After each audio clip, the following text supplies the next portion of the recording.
আর শুকরিয়া আদায় করছি অসংখ্য মানুষদের ভিতর থেকে বেছে নিয়ে কোরআন কারীমের জন্য আল্লাহ রাব্বুল আলামিন মনোনীত করে যথাসময় মসজিদে এসে কোরআন কারীম থেকে যে একটি কথা বলার এবং শোনার জন্য আল্লাহ সুযোগ করে দিলেন, এই মহান রব্বুল আলামিনের দরবারে আবার শুকরিয়া আদায় করছি। সকলে বলছি আলহামদুলিল্লাহ। লাখ কোটি দুরূদ ও সালাম বর্ষিত হোক বিশ্ব মানবতার মুক্তির বিষয়ী দো জাহানের বাদশাহ শ্রেষ্ঠ নবী জনাবে মুহাম্মদুর রাসূলুল্লাহ সাল্লাল্লাহু আলাইহি ওয়াসাল্লামের প্রতি। সম্মানিত উপস্থিতি, আমরা শাওয়াল মাসে অবস্থান করছি। মাহে রমজান মাসের পরেই এই মাসের একটি বড় অবস্থান এবং এই মাসের একটি বড় মর্যাদা আল্লাহ দিয়েছেন। সেই জন্য আল্লাহ বলছেন, এই মাসে যদি কোন মানুষ মাহে রমজান মাসের পরে 6টি রোজা করে শাওয়ালের চাঁদে,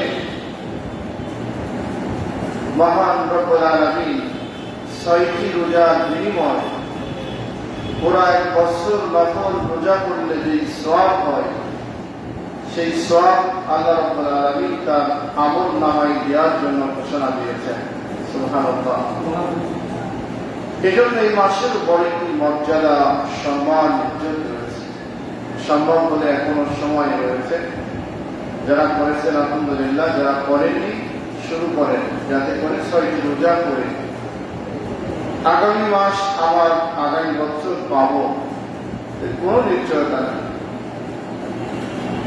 সেই জন্য গুরুত্বপূর্ণ মাসে গুরুত্বপূর্ণ ইবাদত করার জন্যই একজন ঈমানদারের দায়িত্ব।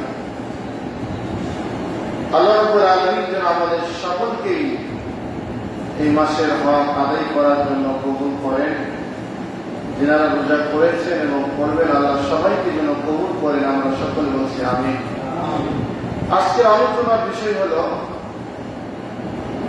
আল্লাহ রাব্বুল আলামিন সূরা বাকারার মধ্যে পরকালীন জীবনের এবং বর্তমান জীবনের অনেক ব্যাখ্যাপট্টা বলেছেন। আমি আপনার সকল সময়ের জন্য শুধুমাত্র ব্যস্ত হল পৃথিবী নিয়ে, দুনিয়া নিয়ে। এত পরিশ্রম করছি আমরা, ছেলে মেয়ে, পরিবার পরিজন, স্ত্রীকে, বাবা মাকে খুশি করার জন্য, ভালো রাখার জন্য, একটু হাসি ফোটানোর জন্য। কিন্তু এই সময়টা দিতে গিয়ে আমরা আল্লাহকে বলে যাচ্ছি, পরকালকে বলে যাচ্ছি। এই যে মাহে রমজান মাসে রোজা চলে গেল, মসজিদ আস্তে আস্তে আমরা চলে যাচ্ছি এবং 6টি রোজা করা আমাদের দ্বারা সম্ভব হচ্ছে না। কেন? এই 6টি রোজা হলো আপনার নিজের জন্য, আর 30টি রোজা করেছি আমরা, এটা হলো আল্লাহর হুকুম পালন করার জন্য। আমাদের ব্যক্তিগত যত জীবনের বাসার তাগাদার আমল গুলা, সেগুলো আমরা করতে পারি না। দেখুন, আমরা 5 ওয়াক্ত নামাজ পড়েছি, নামাজটি হলো আল্লাহর হুকুম, আমি আদায় করছি। আর নফল ইবাদত যেটা, সেটা হলো আমার জন্য, সেটা আমি করছি। ফরজ নামাজ পড়তে পারি আমরা, কিন্তু নফল নামাজ আমরা পড়তে পারি না। আমরা 5 ওয়াক্ত নামাজ পড়তে পারি ঠিক, কিন্তু তাহাজ্জুদের নামাজ আমরা পড়তে পারি না। কেন? এটা একান্তই আপনার ব্যক্তিগত ইবাদতের মধ্যে শামিল। এই জন্য আল্লাহ রাব্বুল আলামিন এই সূরাতে আমাকে আপনাকে সতর্ক করছেন, যেদিকে দৌড়াও, যেদিকে যাও। আমরা ছোটবেলায় বা এখনো দেখতে পাই, এই মৌসুমটা চলছে এখন, ঘূর্ণি উড়ানোর জন্য, ঘূর্ণি উড়ানোর সময়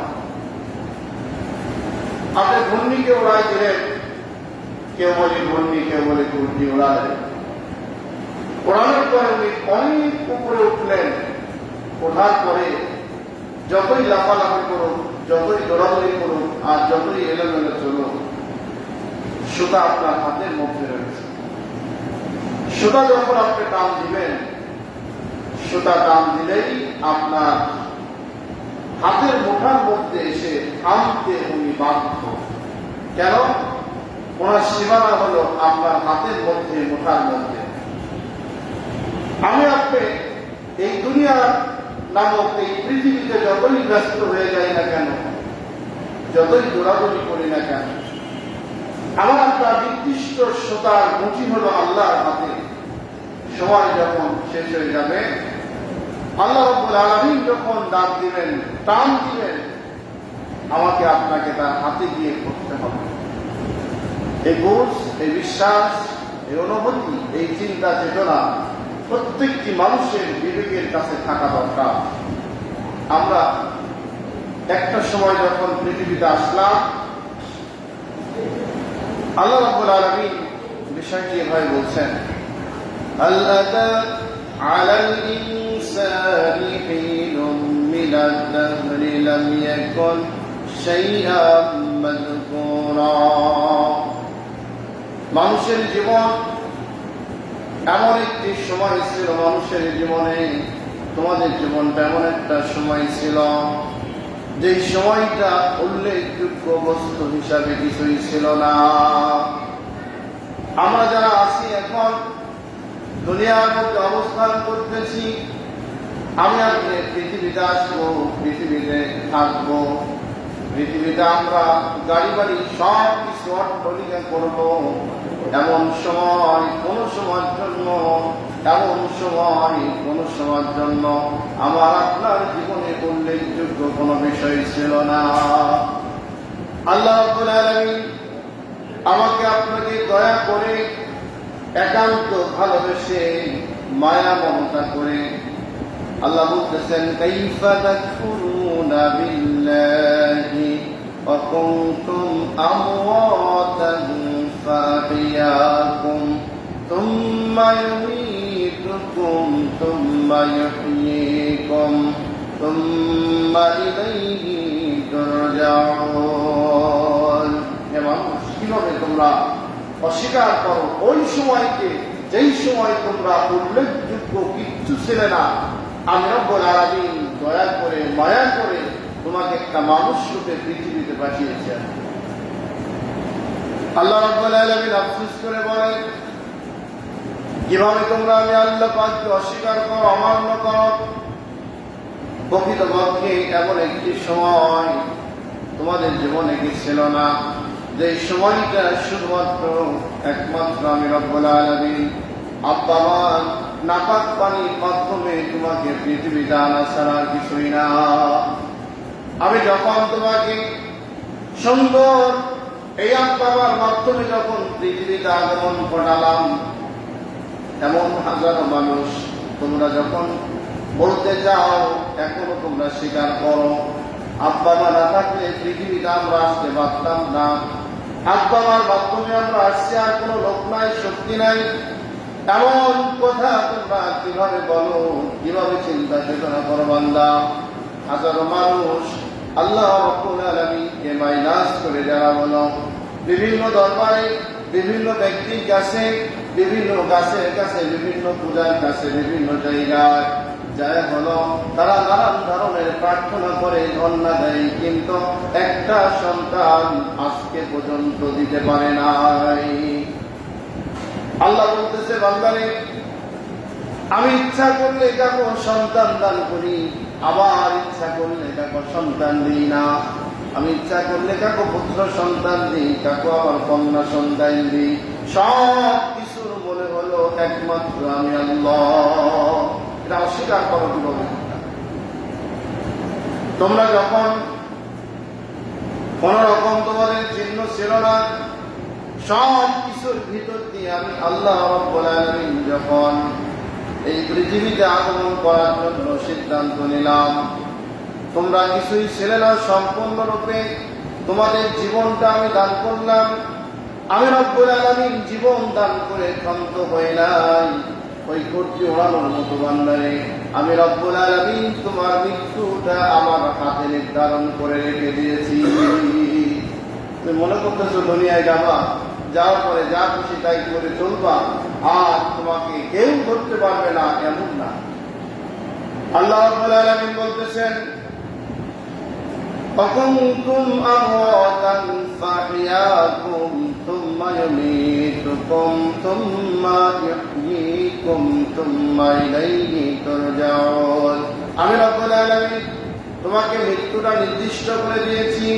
আমার মৃত্যু থেকে যখন তুমি পৃথিবীর থেকে বিদায় নিয়ে চলে আসবে, আমি রব্বুল আলামিন পুনরায় তোমাকে আবার জীবিত করার জন্য আমি আল্লাহ রব্বুল আলামিন তিনি যথেষ্ট।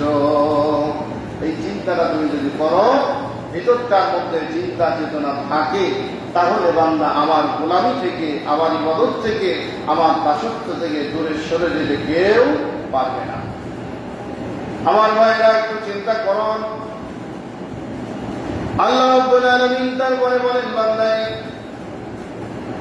ثم استوى إلى السماء فسواهن سبع سماوات وهو بكل شيء عليم। বান্দা চিন্তা করো, তিনি সৃষ্টি করেছেন তোমাদের জন্য, তোমাদের উপকারের জন্য, তোমাদের কল্যাণের জন্য। এই পৃথিবীর মধ্যে যা কিছু রয়েছে, এমন একটা সময়, এমন একটি দিন, এমন একটা বৃক্ষ, এমন একটা বস্তু আমি আল্লাহ রাব্বুল আলামিন অনার্থক পৃথিবীর মধ্যে সৃষ্টি করি নাই। যত আছে সবগুলো তোমাদের কল্যাণের স্বার্থে। আল্লাহ রাব্বুল আলামিন বলেন বান্দা দেখো, এখানে আমি ক্ষান্ত হই নাই। আমি 12 মাসের মধ্যে এমন কোন মাস নাই, এমন কোন সময় নাই, এমন কোন মৌসুম নাই যেই মৌসুমে নতুন নতুন ফলগুলো আমি তোমাদের জন্য প্রস্তুত করি নাই। আমি তোমাদের এমন নতুন নতুন শস্য, খাদ্য, নতুন নতুন ভাবে এক একটা মাটিতে এক এক রকমের খাদ্য শস্য আমি তৈরি করে দিয়েছি। সুবহানাল্লাহ। এক একটা জায়গায় এক এক রকমের। দেখেন, সৌদিতে যান, অন্য দেশে, সৌদির আশেপাশে যে সমস্ত জায়গাগুলা, সে সমস্ত দেশে যে ফলমূলগুলো আবাদ হয়, আমার দেশে সেগুলো আবাদ হয় না। আমার দেশে যেগুলো আবাদ হয়, ওই দেশে এগুলো আবাদ হয় না। আমার সাগরের মধ্যে যে মাছগুলা সৃষ্টি হয়, নদীর মধ্যে সেগুলা থাকে না। নদীর মধ্যে যেগুলা থাকে, খাল বিলের মধ্যে সেগুলা হয় না। খাল বিলের মধ্যে যেগুলো আছে, পুকুরে সেগুলো হয় না। এমন ভাবে আল্লাহ রাব্বুল আলামিন পালাক্রম ভাবে ভাগ করে করে দিয়েছেন, কারো সাথে কারো মিল রাখেন নাই।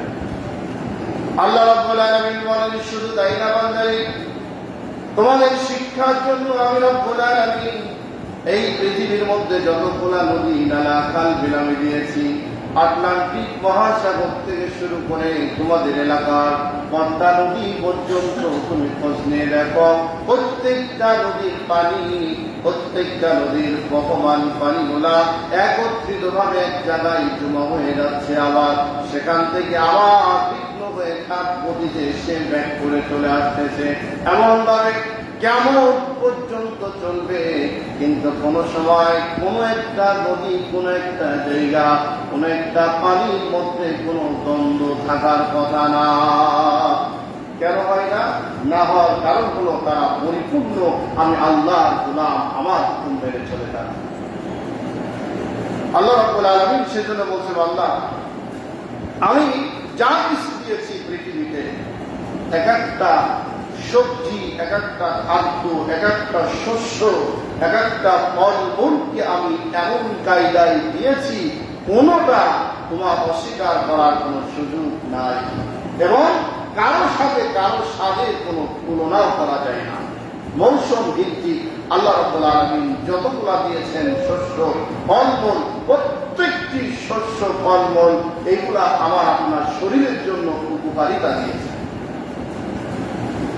আল্লাহ রাব্বুল আলামিন এই জন্য বলে বান্দারে, এখানে আমি ক্ষান্ত হই নাই, অবান্ধা একটু চিন্তা করো, অফি আনফুসিকুম আফালা তুবসিরুন।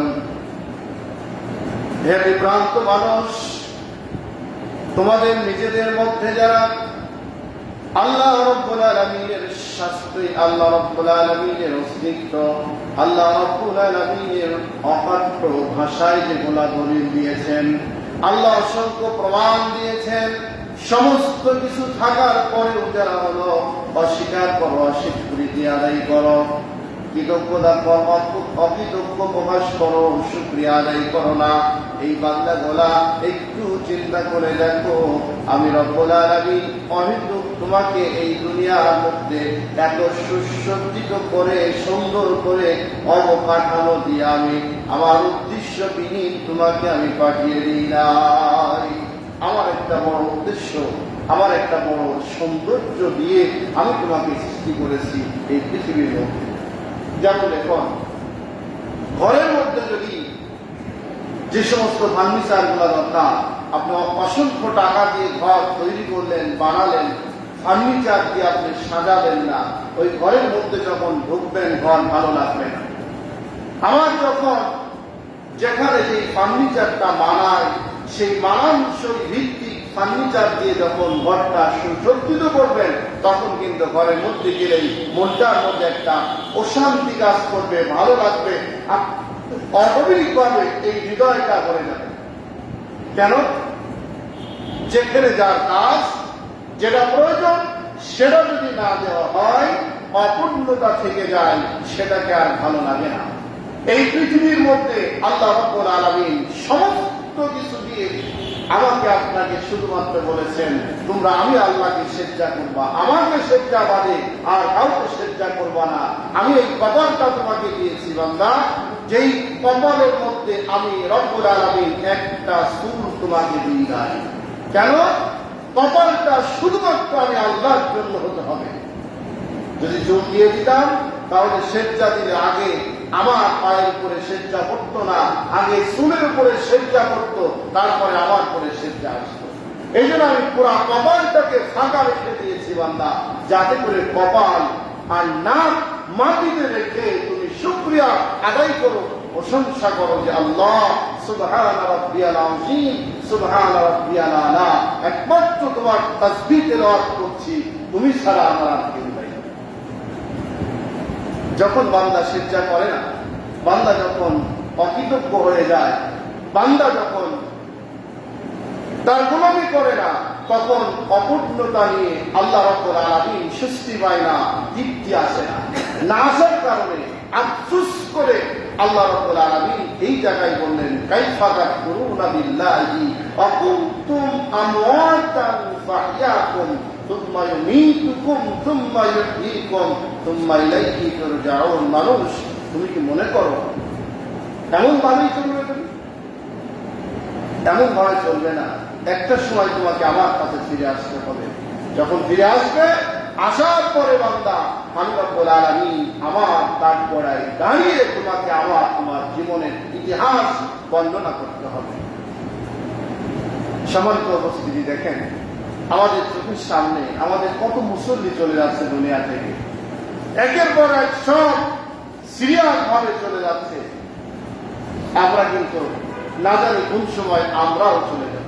যেই মুসল্লি যেই জায়গা থেকে অপূর্ণতা হয়ে যাচ্ছে, মুসল্লি নামাজ পড়তে এসে মসজিদ থেকে বেরিয়ে যাচ্ছে, দুনিয়া ত্যাগ করে চলে যাচ্ছে, তার পরিবার থেকে ওই জায়গাটা আবার পূর্ণ করার মতো মুসল্লি কিন্তু আর জন্ম হচ্ছে না, আর আসছে না। কেন? দেখবেন একটি মানুষ যত খারাপ হোক, যত খারাপই হোক, এখন যদি চলে যায় সেই মানুষটা ওই খারাপ মানুষের মতো বর্তমান সামনে যারা আসছে ওনারা কিন্তু ওই জায়গাটা পূরণ করতে পারছে না। তার মধ্যে অনেক ত্রুটি বিচ্যুতি থেকে যায়, যেটা হলো এই ব্যক্তির পূরণ করার ইচ্ছা ছিল, স্বার্থ ছিল, কিন্তু এই মানুষগুলার মধ্যে সেগুলা নাই। এজন্য সম্মানিত উপস্থিতি, আমি আপনি কখন দুনিয়া ছেড়ে চলে যাব, আমাকে আপনাকে আমাদের জায়গাটা ধরে রাখার জন্য আমার ছেলে মেয়ে, আমার পরিবার, আমার আপনজনদের মধ্যে থেকে ঠিক এই দাওয়াতটি দিয়ে, মিশন দিয়ে আপনাকে ওইভাবে পরিবারটাকে সাজানো দরকার, গড়া দরকার, যাতে করে আমি আপনি যেদিন চলে যাব আমার কবরের পাশে দাঁড়িয়ে, মসজিদে দাঁড়িয়ে নামাজরত অবস্থাতে আমার পরিবার, আমার সন্তান, আপনজনরা যেন আমার জন্য হাত তুলে দোয়া করতে পারে, রব্বির রহমহুমা কামা রাব্বায়ানি সগীরা, এই দোয়াটা যেন বলতে পারে। অনেকের ছেলে নামাজই পড়ে না, অনেকের মেয়ে নামাজই পড়ে না, অনেকের স্ত্রী নামাজই পড়ে না, কিন্তু একটিবারের জন্য অনুতপ্ত অনুশোচনাও করি না। কিন্তু আমরা চিন্তা করি শুধুমাত্র যারা নামাজ পড়ছে তাদেরকে নিয়ে, গবেষণা করি তাদেরকে নিয়ে। এই জন্য আল্লাহ আফসোস করে বলতেছে, আফসোস আমি এত কিছু দেওয়ার পরেও বান্দা একটা বারের জন্য মনে হয় না তোমার, নিরালাই বসেও কি তুমি মনে করো না যে আসলে সত্যি আল্লাহ একজন আছেন, আল্লাহ না থাকলে কিভাবে সম্ভব হবে? সম্মানিত উপস্থিতি, রাসূল সাল্লাল্লাহু আলাইহি সাল্লামের সময় তারা মূর্তি পূজা করত। আপনারা জানেন, মূর্তি পূজা নিয়ে যেখানে যায় সেখানে মূর্তি, যেখানে যায় সেখানে মূর্তি, মূর্তি নিয়ে যাচ্ছে। রাসূল সাল্লাল্লাহু আলাইহি সাল্লাম মসজিদে নববীতে বসে আছেন।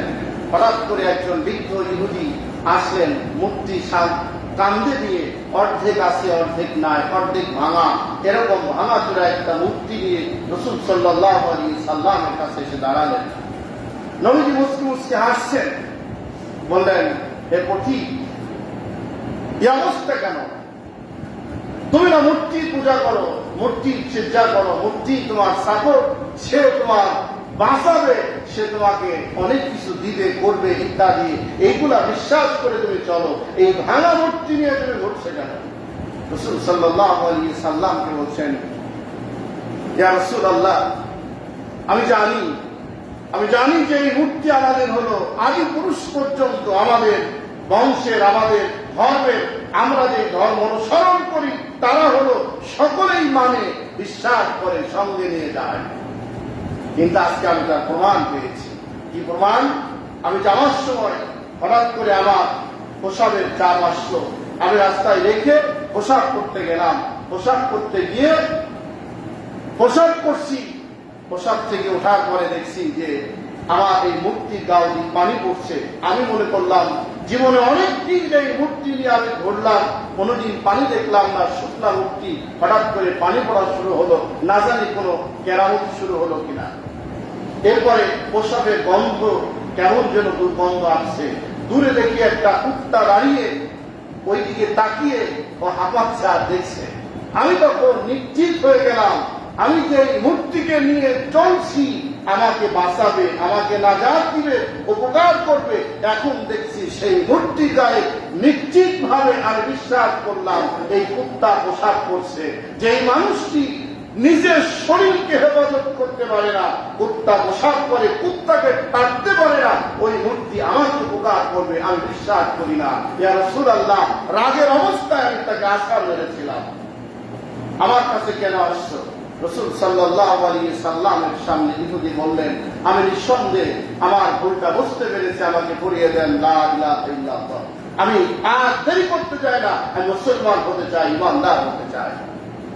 সম্মানিত উপস্থিতি, তারা ইতিহাস অনুভব করত, গবেষণা করত, চিন্তা করত, ভাবত। আমরা যারা বসে আছি, আমরা অনেকেই চারটা কালিমা মুখস্থও জানি না। আমার যদি মুখস্থ জানি, অর্থ কিভাবে হবে সেটা আমি পরিপূর্ণ বলতে পারবো না। আমরা কোন সময়ের জন্য নিজেকে কোন সময় ভাবি নাই, চিন্তা করি নাই আমি কিভাবে মুসলমান হলাম। আমরা জানি জাত হিসাবে বংশীয় সৃষ্টি অনুযায়ী, কায়দা অনুযায়ী মার পেট থেকে যখন পৃথিবীতে আসছি, আসার পরে 8-9 বছর, 7 বছর, 10 বছরের মধ্যেই আমাদের মুসলমানি দিয়েছেন পরিবারের পক্ষ থেকে। আর এই মুসলমানি দেওয়ার পরেই আমরা মুসলমান হয়েছি, আমাদের আর কিছু ইতিহাস জানার দরকার নেই। এই মুসলমান হওয়ার কারণে আজকে দেখুন আমাদের লজ্জা লাগে। আমরা বললেই অনেক ভাইয়েরা আবার বেশি মনে করে ফেলে দেন, অনেক মানুষের দরকার নেই। আমি অনেক সময় বলি এত মানুষের দরকার নেই, ইসলাম বিজয়ের জন্য 313 জন সাহাবী যেমন ছিল, এই এলাকার বিপ্লব অর্জনের জন্য এই মুসল্লি যথেষ্ট। কিন্তু আমরা সেই মুসল্লি হতে পারি নাই। চিন্তা করুন তো, বুকে হাত দিয়ে আমরা যারা যে কয়েকজন এখানে বসে আছি, কারো নামাজের বয়স 30 বছর, 20 বছর, 50 বছর, অথবা এই 70-80 বছর বয়সের যে ব্যক্তি বসে আছেন, তার জুম্মার নামাজ, ঈদের নামাজ, জানাজার নামাজ অনেক দিন পড়েছেন। বুকে হাত দিয়ে চিন্তা করে দেখুন তো, শুদ্ধ ভাবে আজকে পর্যন্ত আপনি কেন কোরআন তেলাওয়াত শিখলেন না?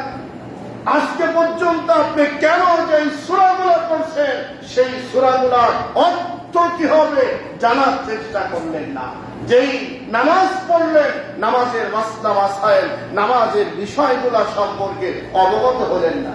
যদি যেই মুসল্লিগুলা বসে আছি, যদি থাকি 100 জন, 75 জন নির্দ্বিধায় কোরআন পড়তে পারে না, কোরআন সহি শিখতে পারে নাই, এটা যদি বলা যায় ভুল হওয়ার কথা না। ঠিকটা বলেন, চেষ্টাও করি না। কেন চেষ্টা করি না? ওই যে আমাদের মুসলমানি দেওয়া হয়েছে, আমরা যে এখন মুসলমান, এই মুসলমান হওয়ার কারণে আজকে আমরা বিপদগ্রস্ত হয়ে যাচ্ছি, বিপদের মধ্যে পড়ে যাচ্ছি। আরেকটি লজ্জার বিষয় বলি, যেইগুলা নিয়ে আমরা গবেষণা করি, আলোচনা করি, যেইগুলা নিয়ে আমরা আলোচনা করছি, দেখুন এই যে দাড়ি, পাঞ্জাবি টুপি, নিঃসন্দেহে মুসলমানদের একটা প্রতীক। নিঃসন্দেহে এই দাড়ি, টুপি এবং এই পাঞ্জাবির একটা সম্মান, ইজ্জত আল্লাহ আলাদা দিয়েছেন। আপনি যদি নামাজ নাই পড়তে চান, ইসলাম নাই মেনে চলতে চান, আপনি সত্যি যদি এটাকে অবজ্ঞ করেন, অস্বীকার করেন, অমান্য করে চলেন, তাহলে আপনাকে কে দাড়ি রাখতে বাধ্য করছে? কে আপনাকে পাঞ্জাবি পড়তে বাধ্য করছে? কে আপনাকে লেবাস বহন করতে বাধ্য করছে? অথচ দেখা যায় মুখে ভরা দাড়ি, মাথার গায়ের মধ্যে পাঞ্জাবি, কোন কোন সময় মাথায় টুপিও থাকে, কিন্তু জীবনে জুম্মার নামাজেও সাক্ষাৎ হয় না। এমন লোক আছে না নাই? বলেন, কেন করলেন ভাই? কেন রেখেছেন বলেন? এখন আপনি আলহাজ মূর্তি চিন্তা করুন, এই জাতীয় অনেক লোক রয়েছে যারা 5 ওয়াক্ত দূরের কথা জুম্মার নামাজ পর্যন্ত পড়ে না, অথচ মুখে সুন্নতে লেবাস, গায়ের মধ্যে পাঞ্জাবি। এই মানুষটি যখন অন্য এলাকায় গেল, যাওয়ার পরে সে যখন কোন রকম ত্রুটি বিচ্যুটি কাজের সাথে লিপ্ত হয়ে যাবে, তখন নিঃসন্দেহে ওই মানুষগুলা মনে করবে হুজুররা এমন, মুসলমানরা এমন, নামাজি লোকেরা এমন। অথচ জীবনে সে নামাজ পড়েনি। ওই এলাকার লোক কিন্তু জানে না, জানেন হলো আপনারা। এইভাবে ধোঁকাবাজি করার কি দরকার বলুন? এই জন্য আল্লাহ রাব্বুল আলামিন আফসোস করছেন, আফসোস করে বলছেন, দেখুন আমরা অনেক সময় যেই কাজে আপনি গিয়েছেন, যাওয়ার সময় সেই কাজটা যদি আপনার সাকসেস না হয়, তাহলে ভিতরটাই কিন্তু খুব আফসোস চলে আসছে। হায় আফসোস, এত কষ্ট করলাম, এত রোদের মধ্যে পরিশ্রম করলাম, এত ত্যাগ স্বীকার করলাম, এই কাজটা সফল করতে পারলাম না। হয় না এরকম? বলেন, একটা আফসোস হয়ে যায়। আল্লাহ রাব্বুল আলামিন ঠিক এর চাইতে 70,000 গুণ বেশি আফসোস করে আল্লাহ বলছেন, আফসোস কাইফা তাকফুরুনা বিল্লাহ ওয়া কুনতুম আমওয়াতান ফাহিয়াকুম সুম্মা ইউমীতুকুম সুম্মা ইহয়ীকুম সুম্মা ইলাইহি তুরজাউন। হে বান্দা, আফসোস আমার, যখন তুমি কোন অস্তিত্ব ছিল না, তুমি কোন কিছুর বিষয়বস্তু ছিলে না, আমি রব্বুল আলামিন তোমাকে একদম নাই থেকে আমি সুন্দর সুস্থ একজন মানুষ বানালাম, বিবেক দিলাম, বুদ্ধি দিলাম, মেধা দিলাম, সব কিছু দিলাম বান্দা তোমাকে আমি। অথচ তুমি আমাকে চিনতে পারলে না, আমাকে চিনলে না। এই জন্য ভাইয়েরা, সম্মানিত মুসলিম, আল্লাহর আফসোসের সাথে আমাকে আপনাকে একমত হতে হবে। আমরা আবার ফিরে যাব আল্লাহর কাছে।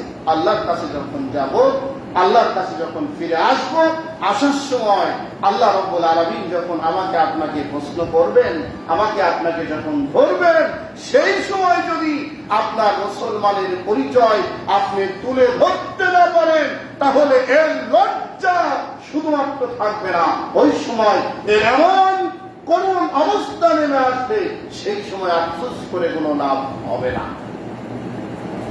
এজন্য ভাইয়েরা, সম্মানিত মুসল্লি বাবা জীবন, একটাবার ভাবেন, আপনি নিজে নিজে চিন্তা করুন, একবার মরে যান, একবার বিছনায় শোয়ার পরে চোখ দুইটা বন্ধ করে এখন আপনি ভাবেন, এমন এমন কায়দায় ভাবেন, ভাবার সময় দেখেন আপনার পাশে আর কেউ নেই। আল্লাহ রাব্বুল আলামিন বলেন, সুম্মা লা ইয়ামুতু ফিহা ওয়া লা ইয়াহইয়া। আল্লাহ রাব্বুল আলামিন বলেন, সেই দিনকে যখন মানুষ আর কোনো দিশা খুঁজে পাবে না, সেদিন মৃত্যুর জন্য কামনা করবে, আল্লাহ আমাকে মৃত্যু দাও, আমাকে আবার মৃত্যু দাও। আল্লাহ রাব্বুল আলামিন বলবেন, এখন আর মৃত্যু কামনা করে কোনো তোমার লাভ হবে না, এখন কামনা করো কেন মৃত্যু? আল্লাহ রাব্বুল আলামিন আরেক জায়গায় বলেন, উম্মিহি ওয়া আবি ওয়া সাহিবাতিহি ওয়া বানি লিকুল্লি ইমরিইন মিনহুম ইয়াওমাইদিন শাআনুন ইউগনি। আমি রাব্বুল আলামিন সবগুলা কোরআনের মধ্যে খুলে খুলে বলেছিলাম, সবগুলা গোপন রাখি নাই বান্দা, ওপেন করে দিয়ে বলেছিলাম।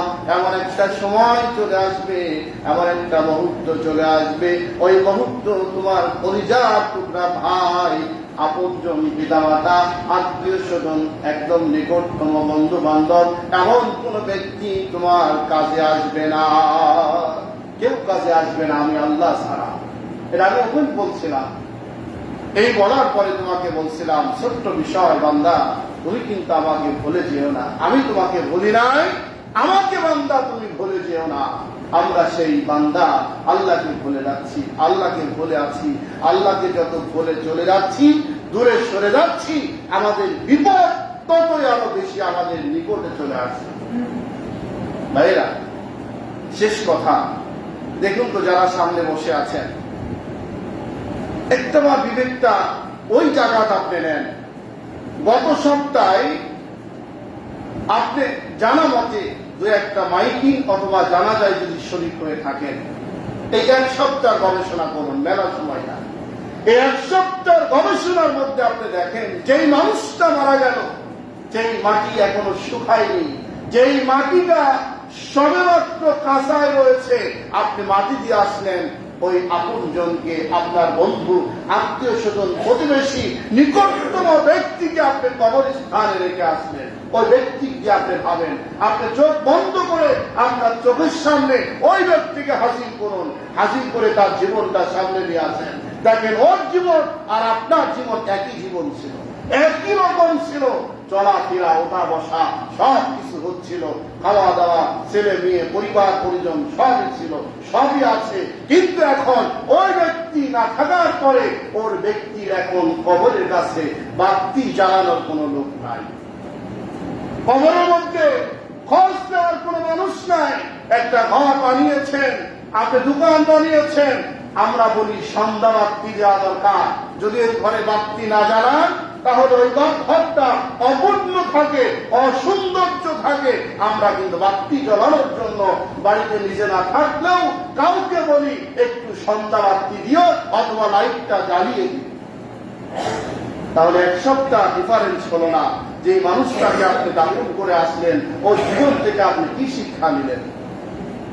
ওই কবরে মাটি দেওয়ার সময় আপনি বললেন, মিনহা খলাকনাকুম ওয়া ফিহা নুঈদুকুম ওয়া মিনহা নুখরিজুকুম তারাতান উখরা।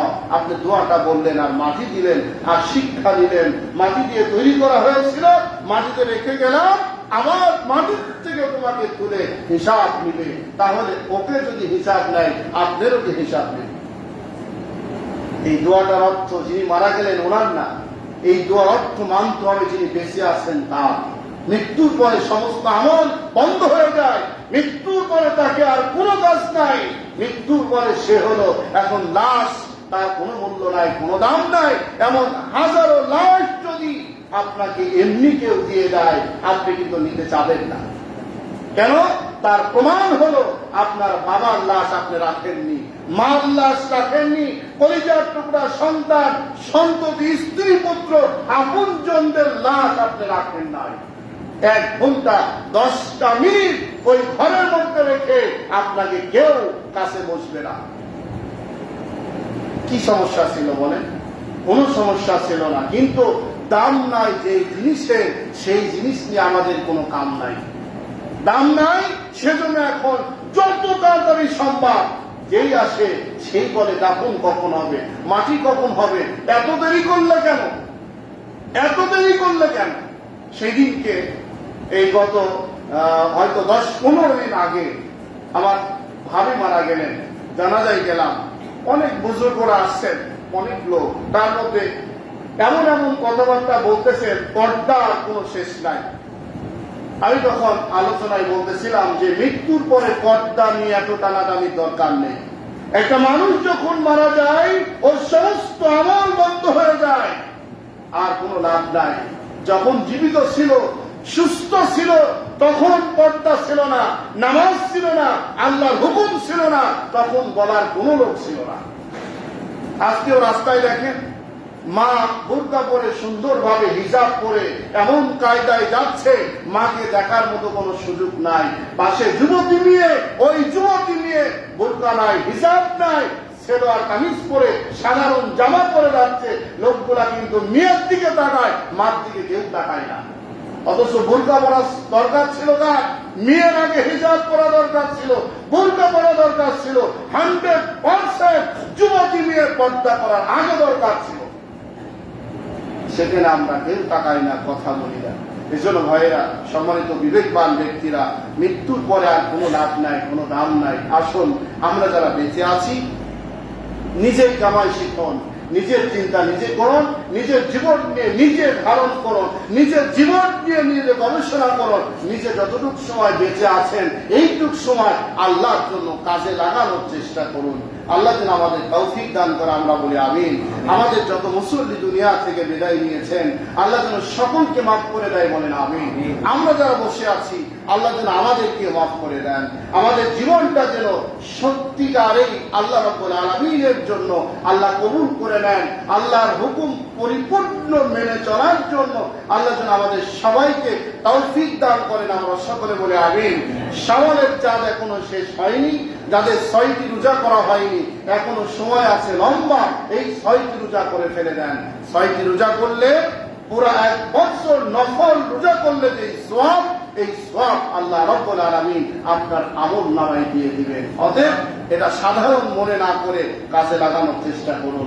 আল্লাহ যেন তৌফিক দান করে আমাদের সকলকে।